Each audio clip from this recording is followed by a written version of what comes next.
Welcome to the In Love with PMDD podcast. I am your host, Dr. Rose, your PMDD relationship psychotraumatologist, and I help you stop the monthly PMDD breakups.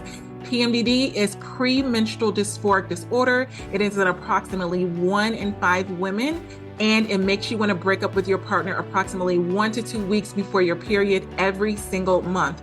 So as someone who has suffered with PMDD for over 18 years, I dedicated my doctorate practice to helping partners navigate those monthly PMDD breakups with everything from attachment styles, triggers, sensitivity to noise, sensitivity to touch, all of the things that you really struggle with when you're in PMDD. And I also dedicated my dissertation to a phenomenological study of the relationship experiences of partners of individuals who suffer with premenstrual dysphoric disorder. So I'm not just here to help the sufferer, the one who is suffering with PMDD. I am here for the partners as well. So if you need those private sessions, make sure you go to inlovewithpmdd.com and get those tools. So let's get into this week's PMDD trauma transformational tools that is going to help you stop the monthly breakups and stop the suffering and stress in your PMDD relationship. Let's get into it.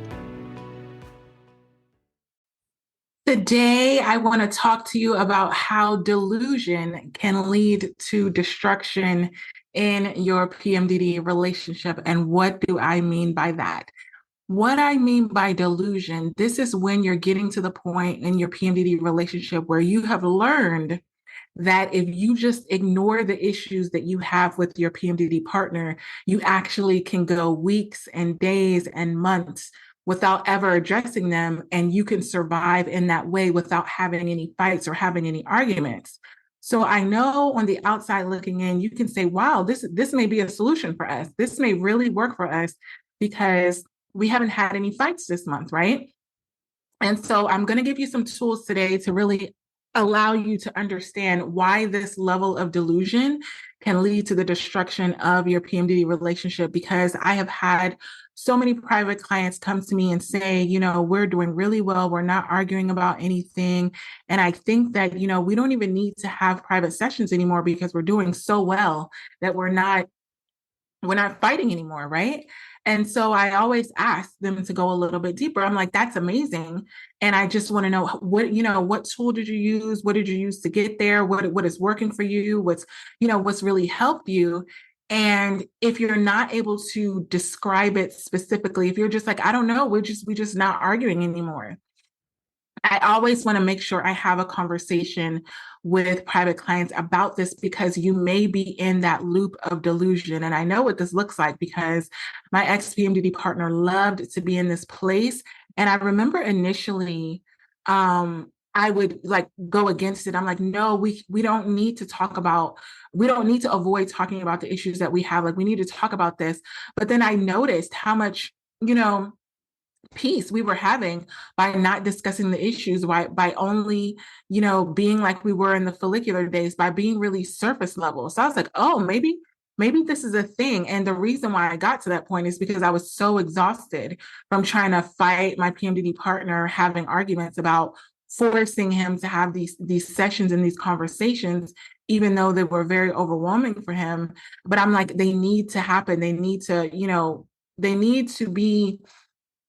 the issues need to be addressed. And I remember feeling like I was in a losing battle because it's like I was pulling and pushing and forcing. And if you listen to the last episode, you know what that looks like. And so I got to this point where I was willing to accept the delusion that we had no issues. Remember, my ex-PMDD partner was saying, I don't have any issues with you. You have issues with me, and PMDD is the issue. And that's the end of it. Like, I'm actually fine. Even though I knew that he wasn't fine, I kind of got backed into a wall where I'm like, well, if he's not willing to say what's really bothering him, if he's not willing to say, what's on his mind out of fear of conflict, like what other, what other result do I have? Like, you ever heard of that saying, if you can't beat them, join them? That's how I got into this delusion loop where I'm like, okay, well, if he's going to pretend like we don't have any issues, I can pretend like we don't have any issues, and then maybe we won't have any issues. It's almost like when you got to that point, when you were first learning that you had PMDD, And you're like, maybe if I pretend like I don't have PMDD, maybe if I pretend like I'm not experiencing the symptoms, maybe I won't have them. Maybe it's all in, it's all in my mind. Maybe the reason why I'm experiencing PMDD symptoms is because I'm so focused on them, right? So I remember earlier in my journey, I used to think that was a thing. That was like one of my tools that I was like, all right, I'm just going to be super positive. I had this level of toxic positivity where I was ignoring the symptoms that I was having and pretending like I wasn't experiencing symptoms and in hopes that maybe they would just go away.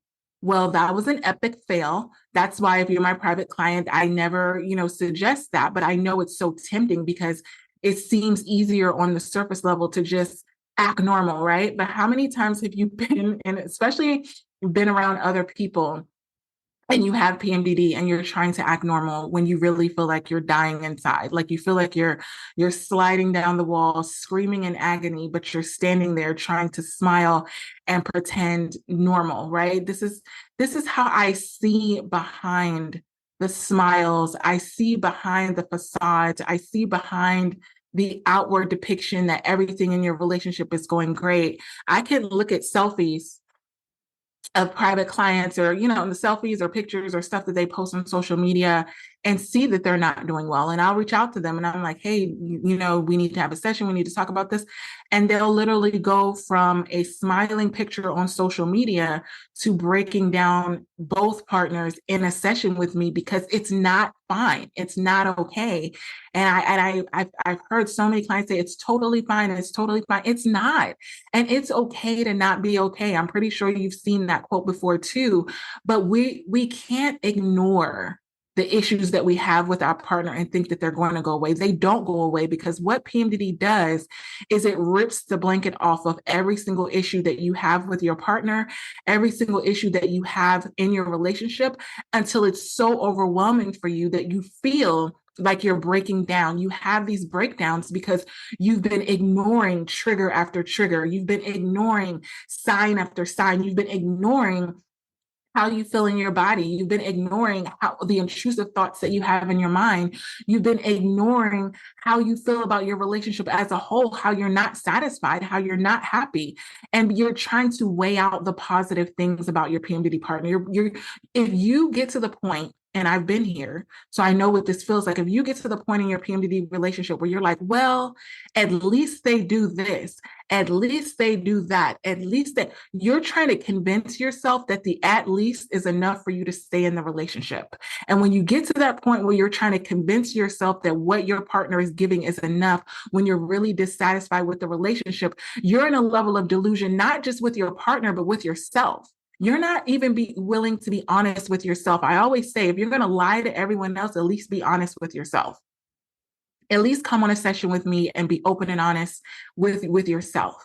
Because I can only deal with honesty. I can only deal with openness. I can only deal with vulnerability. I need to know what's really going on with you. And if you're in that level of delusion where you're saying everything's fine, I don't even know why we're here. I've seen this in sessions where they're like, I'm fine, Dr. Rose. I don't know. They think I have an issue. They think I have an issue. They're making me come here, but I don't have any issue with them. Well, 20 to 30 minutes into the session, all of your issues start pouring out because the delusion wears off eventually. You cannot sustain being delusional in your relationship to the point where you are pretending like you're happy when deep down you're really not. And I don't want that for you. I don't want you to live in a state of delusion and feel like the only way that you can be quote unquote happy and satisfied and stable in your relationship is by ignoring your relationship issues, ignoring the triggers that you have with your partner. Because if you have a trigger with your partner, 9 times out of 10, next month, you're going to have the same trigger. If they're doing something or not doing something that's really triggering you and you have not addressed it, and say this is the month of March, and you haven't addressed the issue that you have with your PMDD partner, when you get into April, that issue is still going to be waiting for you, specifically when you both go into PMDD. When PMDD comes, it is going to come up. But what is going to happen is you're going to go into a deeper level of suffering because you are hiding from that issue. And the more that you hide from it, the more it shows up and the stronger it thinks it has to be. Because if you're not paying attention to the trigger feels like, okay, well, they're not paying attention to me. Let me get louder. If you have children, you know exactly what this looks like. If your child comes to you and they're trying to get your attention and you're like ignoring them, right? You're doing other things. You're like, maybe they'll stop, they'll stop calling my name, and they get louder and louder. Mommy, mommy, mommy, mommy, mommy, mommy. And they get louder and louder because you're ignoring them and they want you to stop and pay attention. And what happens when you get to that point where you ignored the child so much that when you finally answer them, you're like, what? What do you want? And that is the response that you have with your PMDD partner. And this is how you go off in PMDD rage, because you get to the point where you've been triggered and you've ignored it. You've been triggered and you've ignored it. You've been triggered and you've ignored it because you lived in a state of delusion that when your PMDD partner does the slightest thing, you literally go off on them in PMDD rage. And you're like, oh my God, I can't believe you're doing this. I can't believe you're doing that. And it may be the smallest thing, but guess what? It's because you were ignoring so many of those small things that they began to build up, because PMDD does not let you ignore the triggers that you have for your partner. They're coming up for a reason. They're coming up for you to address them. And that is why I'm here to help you address the issues that you have with your partner while they are small, before you get to the point of going off on PMDD rage. And you may, if you're the partner that doesn't have PMDD, you may say, I don't know what's going on with them. They were completely fine. And then they weren't. And I will always say to you, they were not completely fine. They were triggered way before they went off on PMDD rage. But when you live in that state of delusion, you're forcing your nervous system to shove down that anxiety, to shove down that depression, to not just have a good cry, right? So many times, if you're trying not to cry, when you finally do cry, it's one of those elaborate cries where it's uncontrollable, where you can't stop. And it's because it's been bottled up for so long. And you may be a high functioning PMDD partner where you're trying to stay busy all the time. You feel like if you stay busy, that maybe you won't be in that place of addressing the issues that you have with your partner, because you'll just pretend like you don't have them because you're too busy to address the issues. I'm too busy to book a session with you, Dr. Rose. I'm too busy to sit down and have a conversation with my partner. I'm too busy to address the triggers that I'm having. And then you get into your follicular days and you experience the state of release. And you're like, oh my gosh, we made it. We made it. And we didn't even have one argument. And so this used to happen in my PMDD relationship, where we would go on a trip, and the trip would be like 4 days, right? Because remember, we were long distance. We would go on the trip, and my PMDD partner would consider it a win if we went through the whole 4 days and we didn't have an argument. We didn't have a disagreement. We didn't have any conflict. He'd be like, oh, this is a win. That was an amazing trip. Meanwhile, the only reason why we didn't have an argument, we didn't have a disagreement, was that I stopped forcing the conversations. I stopped asking to talk about the issues that I was having. I was literally suffering inside, but I chose not to bring it up because I was like, well, if I bring it up, he's not going to want to talk about it. And he'll literally say things like, you're trying to fight with me. Why are you trying to fight with me? Things are going so well. Why are you trying to fight with me? Why are you ruining the mood? Why are you trying to create conflict in the relationship? And it's like, dude, I know that you're not happy either, because I'm very intuitive and I was very in tune with my PMDD partner. I knew that he wasn't happy. So the fact that he was trying to live in that state of delusion, that wasn't a solution for me. That was just like, listen, why not just take the time, have a session. A lot of the issues that either you have with your PMDD partner, you think it's so overwhelming that it's just going to ruin your whole weekend, or it's going to ruin your whole week. I have literally had clients come on one 90-minute session and solve 2 to 3 issues that kept showing up in their PMDD relationship month after month after month. We address them, we uncover them, we don't ignore them, and then I give you the tools, and then every single time the triggers come up, every single time the issue comes up, you have something to do about it, so then you don't continuously have that issue, so it doesn't last, so you get rid of it. And I used to say to my PMDD partner, don't you want to just get rid of this issue? Like, think about it right now. Do you have a common issue that you have with your PMDD partner? It may be co-parenting, where you're just not seeing eye to eye. And then every single time you go to do something, You're not seeing eye to eye, and then you're name calling. You're like, you're so controlling, you're so manipulative, you're so narcissistic, you're so this, you're so that. And it's because you're name calling because you're frustrated with them, because you're not on the same page with the co-parenting.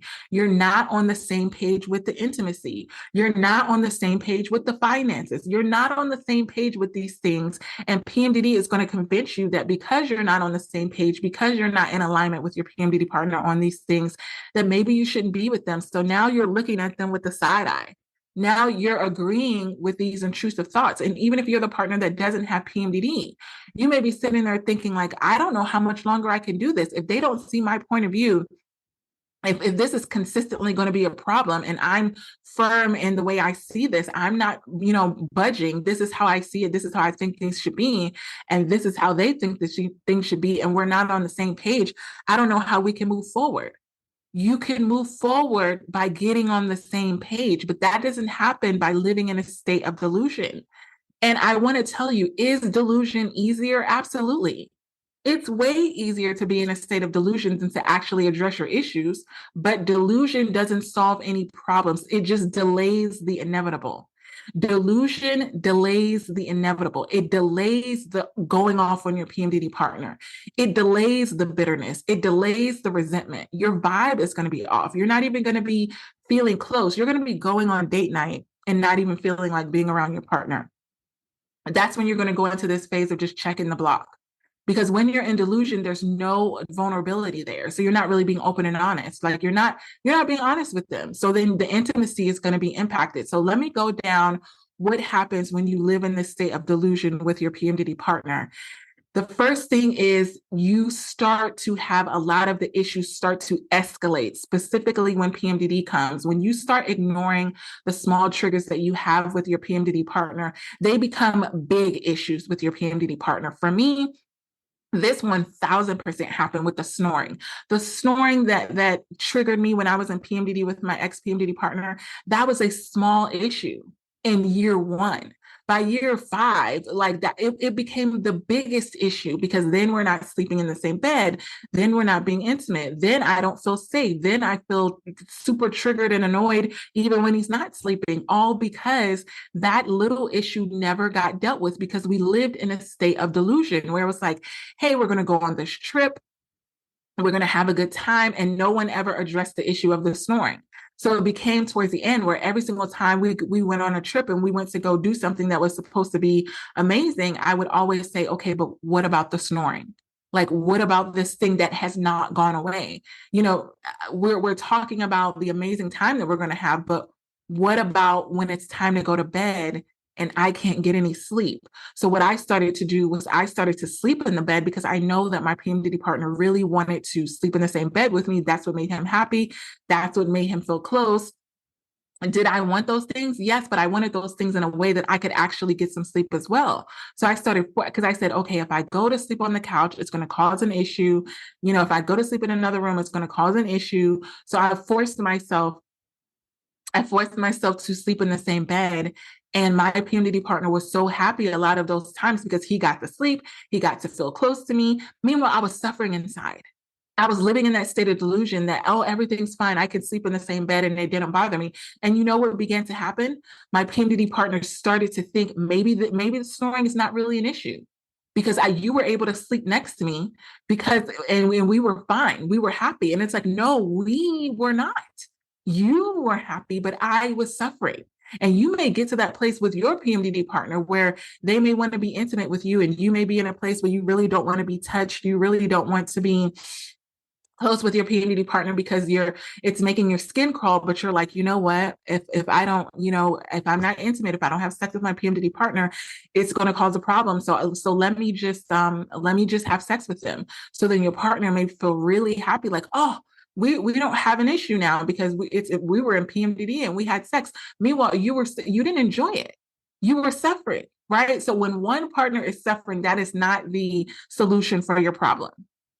When one partner is suffering, that is not the solution for your problems. It may be the solution for one, but it needs to be the solution for both. So then there becomes a lot of resentment and frustration that's built up because now you've sacrificed your happiness to do something for your PMDD partner that's caused you to suffer. And I remember I was every single time it was time for bed, I faced that fork in the road. It's like either I could go and sleep in another room and face the bitterness and the resentment the next day, or I could go sleep in the same room and I would be bitter and resentful the next day. That's all because the issue of the snoring, which was a small issue in the beginning, never got dealt with. And so the next way that ignoring your PMDD issues and being in that state of delusion can destroy your relationship is you stop talking about the triggers. You stop talking about the way that your PMDD partner triggers you. That means you're suffering in silence. And when you're suffering in silence, this is a breakdown in the intimacy too, because you don't feel like you can be close, open, and honest with your PMDD partner. You don't feel seen. You don't feel heard because you're not saying anything, right? And you don't feel validated. So this creates a lot of emotional distance between you and your PMDD partner. And this was 100%, accurate with us. We started to get very distant because we lived in a state of delusion where on the outside, when we were having these conversations after the trips that we were both living in a state of delusion, it's like, yeah, we had a good trip. Yeah, because we had this evidence of the delusion. You can have evidence of the delusion, meaning you went to, you may have gone to the in-laws or gone out on a date night or gone and done something and you were both suffering inside, but on the outside looking in, it looks like you had an amazing time. You posted pictures on social media, you got a lot of likes, you got a lot of loves. You may even start to post on social media as a way to validate the delusion. Meaning you could be having a horrible time. You could be suffering in silence with your PMDD partner, but you can take a picture where you seemingly look happy and it causes you to live in that state of delusion because now you have proof of the delusion. We have proof. And guess what? The public is going to love the proof. They're going to think that we're completely happy and that's going to sustain you. So when you go to bed at night, when you wake up in the morning, you're going to be looking at these pictures and be like, well, at least we have these pictures that are showing that we're loving. At least we have these pictures that are showing that, we're good together. So when I start to think that we're not compatible, when I start to think that maybe we shouldn't be together, I can look back at these pictures that we have in our phones and on social media, and that can prove that we're really supposed to be together and we really are right for each other. You're living in a state of delusion because you both know that you have issues within your PMDD relationship, but you're not in a place of wanting to address them and they're not going anywhere. PMDD is just waiting and waiting for you to get to that point where your defenses are low.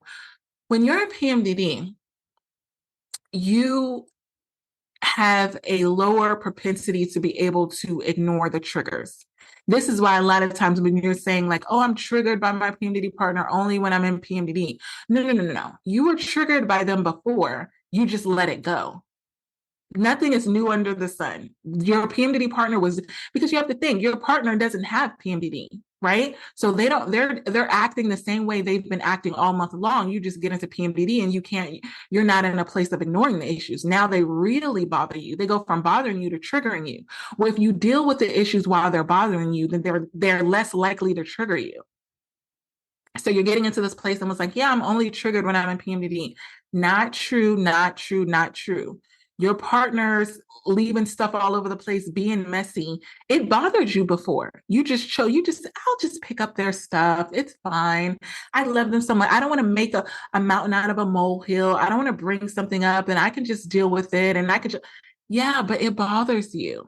So instead of addressing the issue and having the conversation, and not in a way where you're being not loving, not in a way where you're being bitter and resentful and you're being angry and talking to them demeaning and telling them, what they should be doing and blaming and shaming them, the best time to address the issues that you have with your PMDD partner are in your follicular days.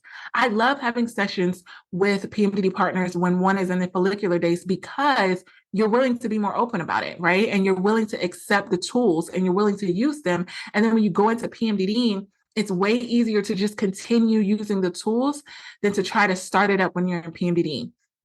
when you're in PMDD, there's so much built up anger, bitterness, and resentment that I may be saying, hey, this is what you need to do. And you may be experiencing a lot of resistance. I can't do that, Dr. Rose. I can't do it because it's not going to help. What's the point? We're just going to argue anyway. Like there's a lot of resistance when you're in PMDD. But when you're in your follicular days, you're like, okay, I can do that. Because again, the tools that I give you in these private sessions, they're not big, right? It's not big things. I never give you something big because I know how overwhelming that could seem for you. I give them to you in bite-sized pieces, which is why I have weekly sessions with PMDD partners. So I can give you one little tool that you can use this week. And then next week, we're going to build on that with another tool.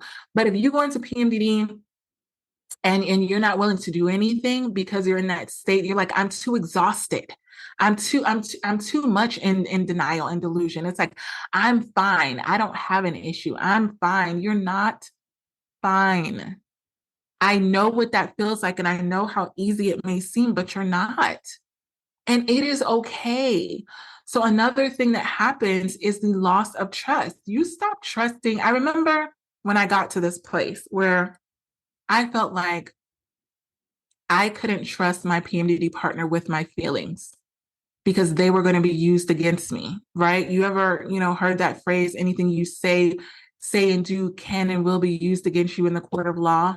That's how I felt. I felt like anything I said in PMDD can and will be used against me because I'm going to be told that it's just PMDD. I'm going to be told that I really don't have an issue. They're really not doing anything wrong, but it's just because I'm PMDD, I am assuming that they're doing something maliciously. I'm assuming that they're doing something on purpose. I'm assuming all of these things. And so I started to not trust my PMDD partner with telling them what was bothering me. And so it undermined the foundation of the relationship. Relationships are built on trust. I really don't care if you get to the point where you are dealing with things in PMDD and they only are coming up in PMDD. I don't care. You still have the conversation, right? It's not like I never give permission and say, if you feel like this is just a PMDD thing, don't bring it up. I don't say that because then if you're not bringing it up to your partner, but it absolutely bothers you when you're in PMDD, who are you talking to about it? It's still a trigger. A trigger is a trigger. A PMDD trigger is still a trigger. I don't care if this thing only bothers you when you're in PMDD. If it only bothers you when you're in PMDD, then address it. And let's figure out why. And let's come up with a solution and let's come up with a tool. Just because it only bothers you in PMDD doesn't mean that it's not a valid issue. And I think that so many times you can fall into that level of delusion where you can feel like, well, this only bothers me when I'm in PMDD. So it's probably not a thing. It's probably just me. Okay, even if it is just you are in the relationship with your partner.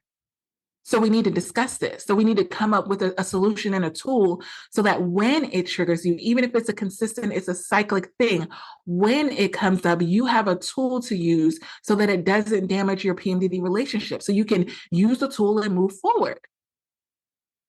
That's what my tools do. You use the tool in PMDD and you move forward. That's it.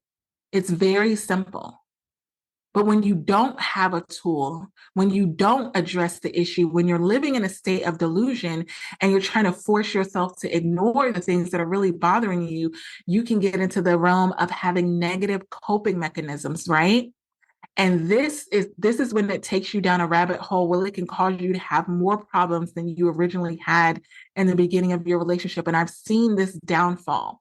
One of the ways is avoidance. You may start to avoid your PMDD partner. You may start to avoid spending time with them.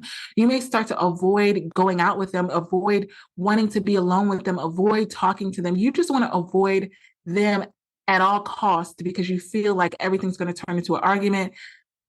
You may get to the point where you feel like if I can minimize communication, if I can minimize interaction with my PMDD partner, then we'll be better off because we'll have nothing to complain about. We'll have no conflict if we're never really around each other. That's not an intimate relationship. You're living in a state of delusion if you feel like you're never intimate with your intimate partner. There's a reason why they call it an intimate relationship. This is supposed to be the closest person that you have to you. But if you get into that place of avoiding your PMDD partner, number one, where is that energy and that communication and that closeness coming? Where is that going to? If you take that away from your partner, and you stop giving them that attention and you stop focusing on them, who and what are you focusing on? Let's go with the who. First of all, you're leaving the door open for infidelity. Because if you feel like you can't be open and honest with your PMDD partner, you're going to start to go through your brain, because we're humans, we're made for interaction, we're made for relationships. So you're going to start to go into your brain and start thinking, who can I talk to? Who can I connect with that's really not going to judge me? Who can I be open and honest with and really express my feelings, and they're not going to blame me and shame me for it, and I'm going to feel safe with talking to them?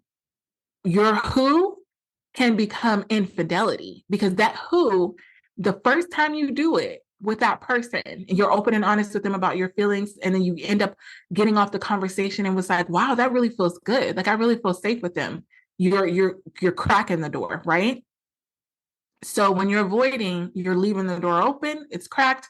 And then the more that you start talking to this person and feeling safe with this person and feeling open with this person, the less you're going to be doing that with your PMDD partner, and the more you're going to leave the door open for infidelity. And this is when you're just going to fall into it. Right? You ever hear that phrase where people just say, I just fell out of love with the person? You didn't fall like a drastic fall. Little by little, when you started taking the attention that you gave to your PMDD partner and giving it to somebody else, you started falling out of love with them. And you started falling in love with the idea that you can have another person that you can talk to that's going to make you feel safe. This can be a coworker, this can be a friend, this could be anybody that you tried this out with and it worked. You're opening the door and you're in a dangerous place for infidelity, because once you cross that line, you have no choice but to address the issue, because otherwise you're going to be living a double life. Otherwise, your PMDD partner can feel it too. Whenever I've had clients that have experienced infidelity, they felt it. I remember when I got cheated on, I felt it immediately. Like, I knew that my partner was not, and granted, this wasn't my last PMDD partner, but I've been cheated on before, and it is the worst feeling ever, because a lot of times, once your PMDD partner has crossed that line of even emotional infidelity, they don't have remorse, because then you have a person in your corner that's going to be there to listen to you and talk to you and whatever. So when I expressed that I knew about it and my feelings were hurt, they didn't have any remorse, because they know that I wasn't their person anymore. When you start pouring into someone else instead of the person that you're with, that you take away your partner being your person. Someone else is your person. And so if you feel like you're about to lose this person that you're in a relationship with, you're like, okay, well, I guess if this is not working, if we tried our best, if you start having conversations like that, you know that your partner has another person. If they start talking to you like they're not completely scared of losing you. They're not like, oh my goodness, I don't know what I would do without you. I can't live my life without you. I can't do life without you because you're my person.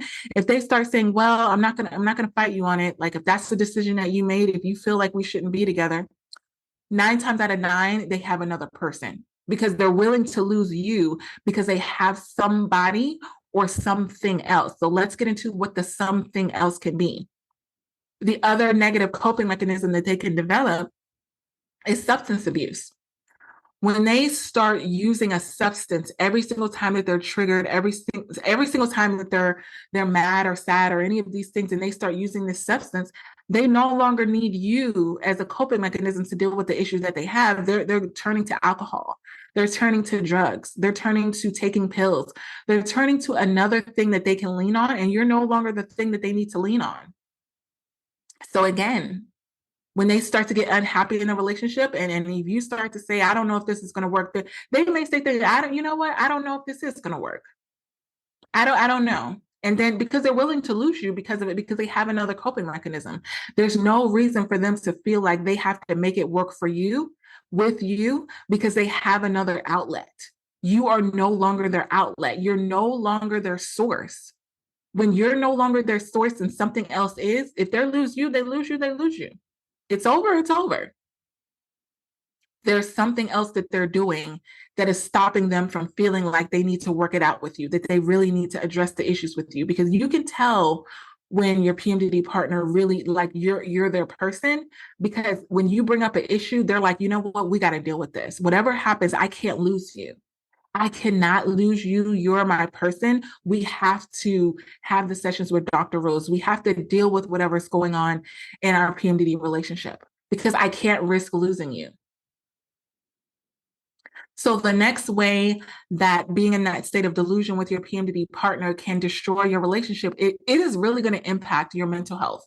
If you're the partner that doesn't have PMDD, I've seen this time and time again. You are going to be struggling. It is going to take a big toll on your mental health. You're going to have your increased stress level. You're going to be on high alert. Everything you do in other aspects of your life, when you go to work, if you're studying for school, I don't care if you're hanging out with friends, you're not going to be able to focus. You're going to have an increased level of stress.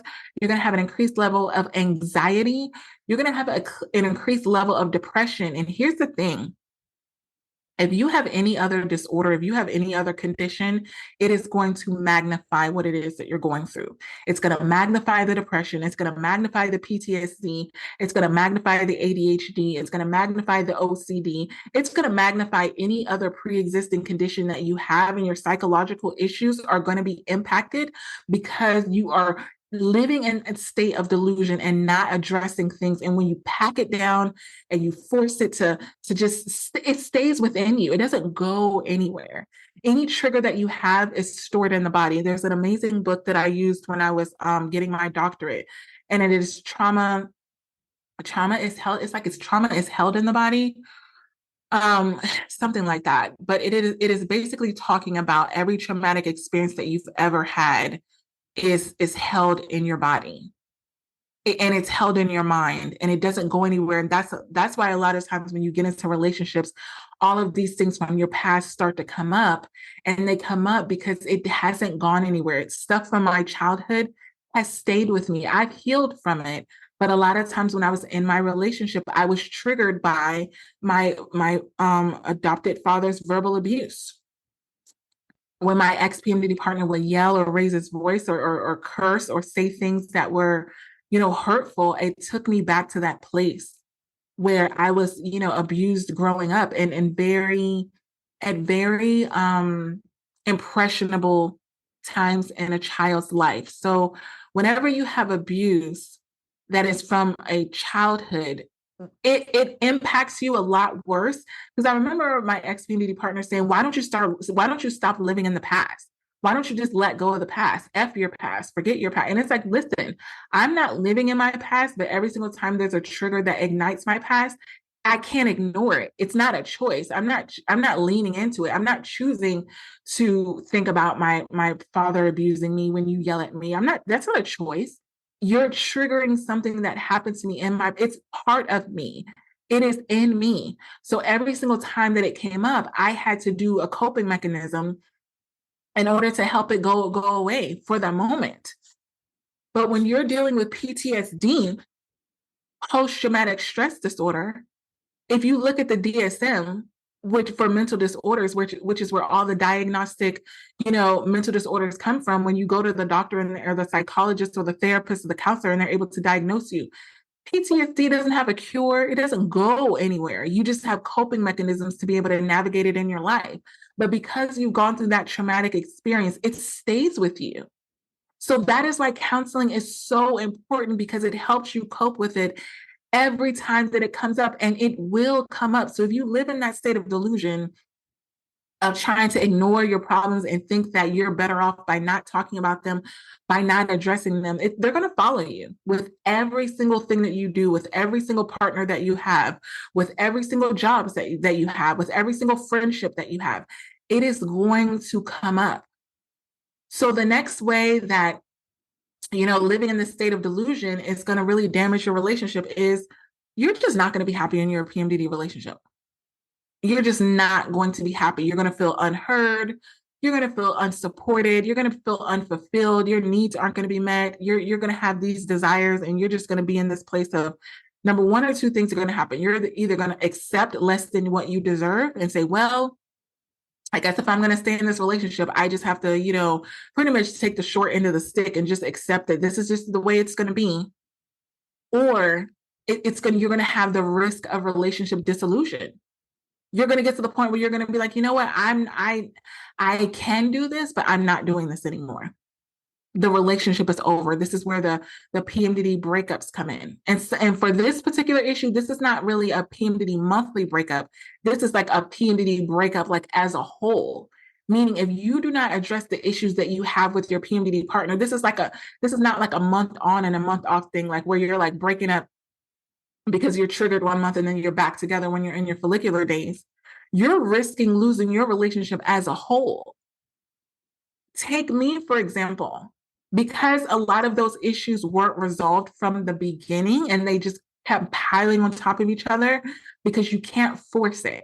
You can't force your partner to do it. Even if I was in a place where I'm like, hey, we need to address this, we need to deal with it, I couldn't force my PMDD partner to do it. I tried. I really tried a lot and I held on as long as I could by trying to overwork. And you can't double work. You can't say, if my partner's not going to address the issues, I'm going to double address the issues and then it's going to help. Both of you have to be willing to address the issues within your PMDD relationship, or you're risking a PMDD breakup. Because without intervention, without PMDD specific tools, your relationship is going to reach a breaking point. And reconciliation, getting back together, is probably not going to be likely because there's going to be too many issues from too long of a time that you haven't dealt with. If you ever have gotten a divorce before, which I'm going through that process right now, there's something that they call irreconcilable differences. And they're not irreconcilable from the beginning, meaning something that is broken that cannot be put back together. Irreconcilable differences is something that broke that cannot be put back together. Like if you drop a glass on the floor and it shatters all over the floor, you can't put that back together. But if you drop a picture frame and it breaks in half, meaning you have one trigger, you have two triggers, and then you get some glue and you get some issues and you put it back together, you can still put that picture up. You can still use it. It's still valuable. But if you get to the point where it's shattered, where it's irreconcilable because you ignored and lived in that state of delusion for so long, you're putting yourself and your partner and your relationship at risk to not be put back together. So if you're in that place of delaying addressing the issues that you have with your PMDD partner, you're in that place of putting it off, and you're saying, oh, at some point we will someday, you may get to a point where that someday is not a day at all, because your PMDD partner may reach a breaking point where they're like, you know what, I it's not even worth it to me anymore, because there's so many things. It may seem so overwhelming, where it's like, it's so many things that are wrong with this. Like it's so wrong that it can't get right again. And I don't want you to get to that point. I want you to really look at the trajectory of the issues that you have and think about how long you've had these issues. Remember, nothing new is under the sun. If you're getting triggers again and again and again, you need to address them as soon as possible. And if that's something that you know that you need help with, go to my website, inlovewithpmdd.com. Join my course, the Passionate PMDD Partners course. During this, we're addressing a lot of the things that are intimacy, emotional closeness, feeling seen, feeling heard. Because if you're in that place where the intimacy is gone, then 9 times out of 9, you're not being open about communicating with your PMDD partner about your triggers. You're not in that place of really telling them how you really feel, which is what we're dealing with in this upcoming week, which is the communication part, which is feeling safe to just say what's going on with you without fearing that it's going to turn into an argument. You can get back to that place, but you have to intentionally use the tools in order to get there. So until next time, we got this.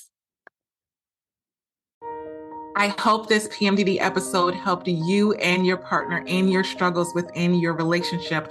And if this is something that you know that you need help with and you need further support, individualized support, make sure you're going to inlovewithpmdd.com and you're getting those private sessions to really work through what you're going through in your relationship, specifically in regards to PMDD.